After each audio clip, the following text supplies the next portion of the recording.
zero leverage here. So why would Shea Moss and Ruby Freeman give up anything?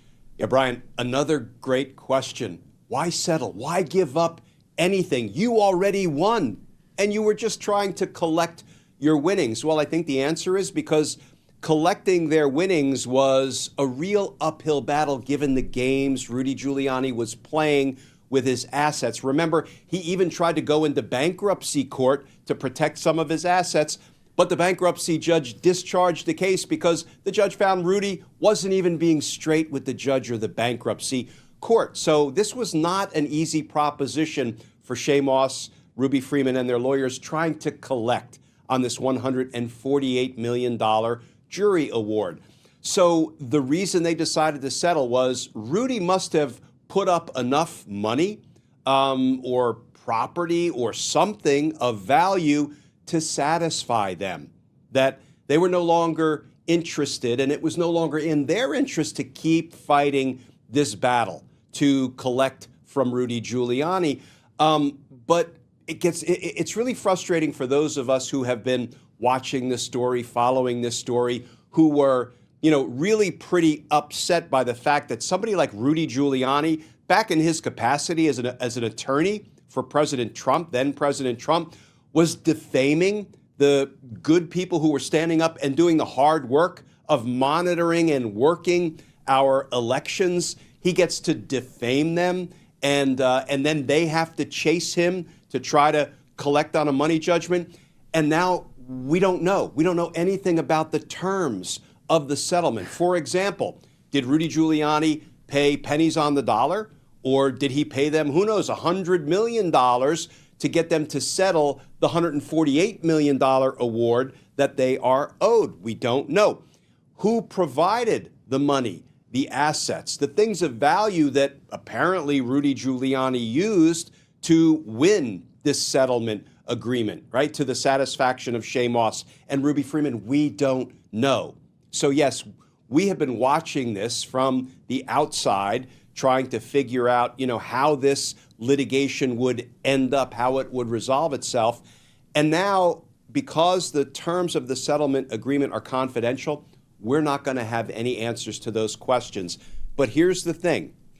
Shea Moss and Ruby Freeman and their lawyers are satisfied with this settlement agreement. At least we can infer that is the case because they decided to voluntarily enter into it. So however much they got, and from whatever source those assets came, we may never know, but at least we know the two women who were defamed and who won that money judgment are satisfied with the terms of this settlement agreement. Glenn, Giuliani released a statement and he wrote, "This resolution does not involve an admission of liability or wrongdoing by any of the parties. I am satisfied with and have no grievances relating to the result we have reached. I have been able to retain my New York coupe and Florida condominium and all of my personal belongings. No one deserves to be subjected to threats, harassment, or intimidation. This litigation has taken its toll on all parties. This whole episode was unfortunate. I and the plaintiffs have agreed not to ever talk about each other in any defamatory manner, and I urge others to do the same."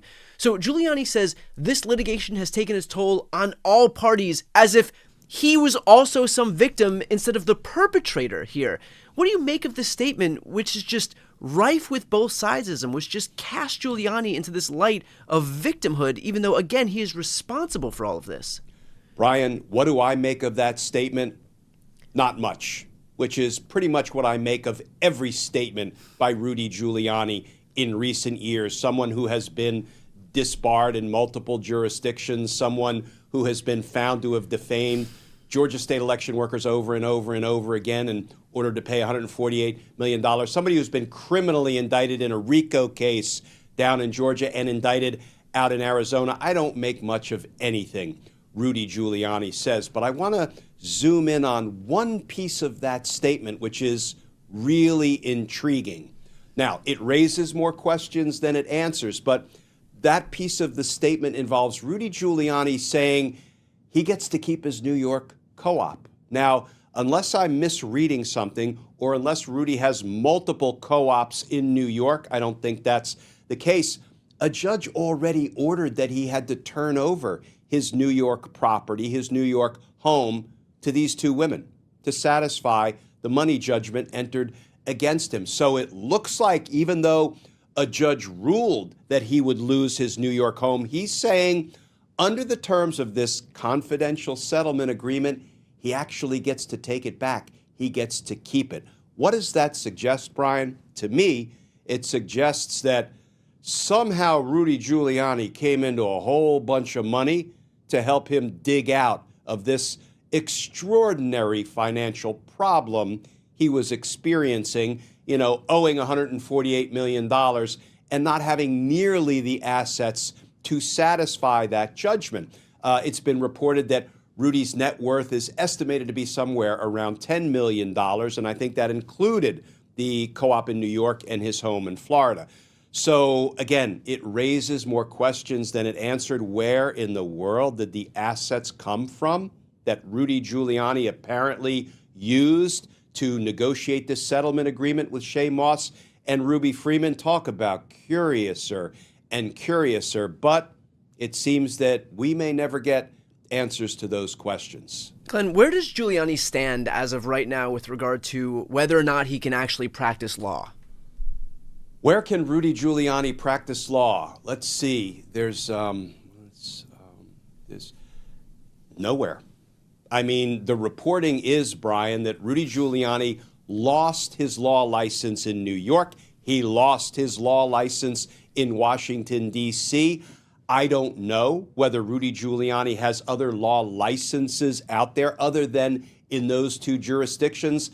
I have seen no reporting that he has a third or a fourth law license anywhere. Anywhere you want to practice law, you have to be admitted to that state bar or to the D.C. bar, D.C. not being a state, of course. And I haven't heard anything about Rudy having any other law licenses than the two that were revoked, one in New York and one in Washington, D.C. So as best we can tell, based on all the reporting, Rudy Giuliani can practice law now exactly nowhere. Well, finally, is this the end of the Giuliani saga as it relates to these Georgia election workers, Shea Moss and Ruby Freeman? Is this the end of the Rudy Giuliani saga? Well, maybe, as you say, as it relates to those two Georgia state election workers, Shea Moss and Ruby Freeman, maybe this is the end of the saga because the reporting is they've reached a settlement agreement. Now, inferentially, Brian, I think that suggests Rudy Giuliani has delivered or has satisfied Shea Moss, Ruby Freeman, and their lawyers that he has the ability to deliver on this settlement agreement. Heck, he might have already paid out on the settlement agreement. I can't imagine the lawyers for those two women would have entered into a settlement agreement that Rudy can easily renege on or refuse to comply with his own agreement, only to have those ladies and their lawyers have to run back into court and begin this sad game all over again, chasing Rudy Giuliani to get him to comply with what he owes. So I have to believe this is probably the end of this particular saga, this predicament for Rudy Giuliani, but he has so many more predicaments ahead. As we've discussed, he has other criminal cases that are pending against him. He has other civil suits that have been brought against him and that, as of right now, are not yet settled. So, he is far from out of the woods, but this may bring to a close this particular litigation. Well, something tells me that this won't be the last that we hear of somebody in Trump's orbit defaming elections workers on Trump's behalf. So for those watching right now, if you'd like to follow along as soon as we have any more legal updates, please make sure to subscribe. I'll put the links to both of our channels right here on the screen. You're watching The Legal Breakdown.